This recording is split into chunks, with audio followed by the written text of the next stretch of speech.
Good day, legends. Welcome back to Unpopular Aussie Opinions, the channel that refuses to swallow the fairy tale version of rugby league and spit it back at you like the rest of them do. Today we are going full conspiracy mode on Queensland's brand new origin hero, the bloke they are already calling the next Greg Inglis, Robert Toia. 22 years old, 10 NRL games, 3 origin matches, and suddenly he is the centre the entire country is supposed to bow down to. But before you all jump on the hype train, let me ask you one simple question nobody in the mainstream media has the guts to ask. Where the hell was Robert Toia for 3 whole years between 2021 and 2024? The official story is the greatest sob story since Rocky Balboa. 2 ACLs, 1 in each knee, broken jaw, stress fractures in the back, basically every injury in the medical textbook. Poor kid trained by himself while his mates played first grade, cried in the gym, never gave up. Billy Slater saw the heart of a warrior, debut in round 1 2025, straight into origin, happy ending, roll credits. Beautiful, is it not? Almost too beautiful.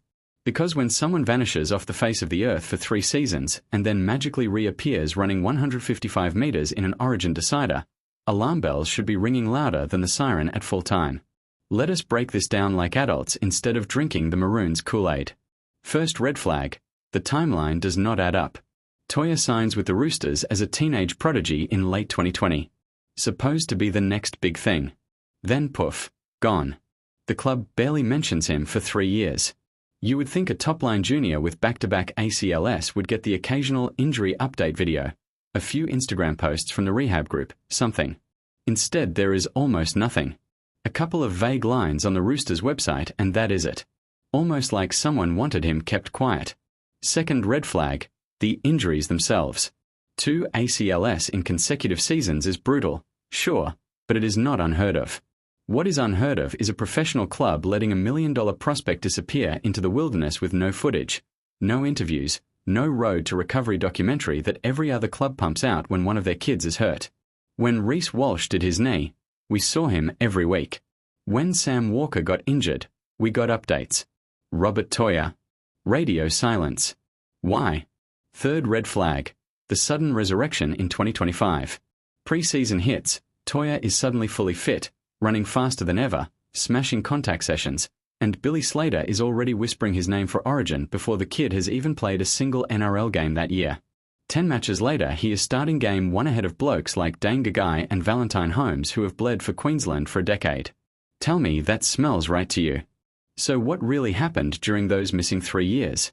Here is the unpopular Aussie opinion you will not hear on Fox or 9. Robert Toia did not just vanish because of injuries.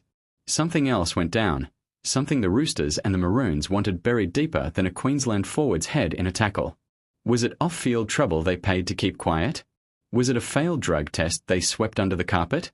Was it a behavioural clause that meant he had to stay out of the spotlight until he proved he could behave? We do not have the smoking gun yet, but the complete media blackout for 36 months is not normal. Full stop. And do not give me the he was just injured excuse. Clubs love a good comeback story. They milk it for content, memberships, and sympathy. The fact the Roosters and Queensland Rugby League kept Toia in witness protection for 3 years tells you everything you need to know. They were hiding something. Now look, the kid can clearly play.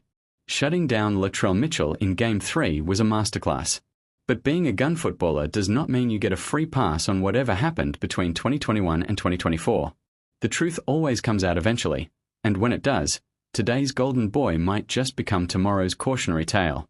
So there it is, legends. Robert Toia's 3-year disappearance was not just bad luck, it was a cover-up. Change my mind in the comments, I triple dog dare you. Like the video if you smell something dodgy too. Subscribe because next week we are going after another sacred cow, and I will catch you in the next one. Cheers. Word count, 808.